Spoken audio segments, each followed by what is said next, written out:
Je m'appelle Luc Larouche, j'ai 44 ans. Je suis directeur de la troupe Les Fous du Roi et je suis un artiste avant tout. J'ai fondé la troupe Les Fous du Roi en 2008. Jusqu'à aujourd'hui, c'est ce que je fais dans la vie. À la base, on faisait du médiéval. On s'amusait à faire des combats à l'épée, des trucs comme ça, mais il n'y avait pas vraiment de cirque. On a eu des demandes pour animer des mariages médiévaux. Pendant qu'on allait animer, on voyait comme l'interaction avec les gens. Puis on avait avec nous quelqu'un qui faisait un bouffon. Puis lui jonglait un petit peu, faisait des acrobaties et tout. Cette personne-là était vraiment beaucoup aimée. Il était beaucoup demandé. On s'est dit, bon, on pourrait en faire aussi un peu. Là. On a commencé à plus jongler, apprendre à jongler, faire des trucs un peu de fou du roi. Puis c'est parti principalement de cette passion-là du médiéval qui s'est transformée au fil des ans pour faire de l'animation.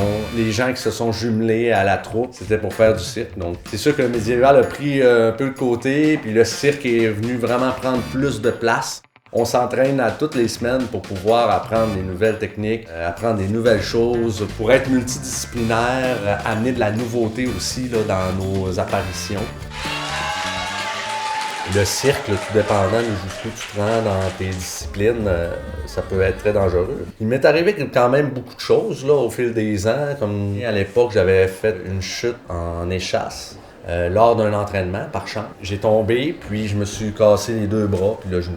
J'avais les deux bras dans le plâtre, puis le genou aussi. Tu sais, j'avais juste hâte de guérir, puis de continuer à faire du cirque. Puis j'ai remonté sur mes échasses. Dans ma tête, à moi, là, c'était la meilleure façon de faire pour pas garder un mauvais sentiment là, par rapport à cette discipline-là. C'est sûr qu'on fait du feu également. Moi, je suis cracheur de feu, je fais de la manipulation de feu. Fait que quand on touche au feu, essentiellement, il faut penser qu'on peut se brûler. On a quand même un bon processus de sécurité puis de maniabilité, mais on n'est pas à l'abri des accidents. C'est aussi arrivé que je me suis brûlé, j'ai pris en feu lors d'un événement. On a géré la situation, j'ai été hospitalisé pour ça, j'ai été brûlé quand même beaucoup et quand c'est arrivé, ça a été très bien géré, mais ça m'a pas du tout passé à l'esprit que faut que j'arrête de faire ça ou là, j'ai eu trop peur puis j'ai pu le faire. Au contraire, même quand c'est arrivé, j'étais blessé puis je voulais continuer. Puis les autres qui étaient avec moi ont dit non, on va tout arrêter, mais c'est parce que je savais l'impact que ça avait sur l'événement, mais j'étais plus capable. C'est une bonne chose qu'on aille arrêter. Là.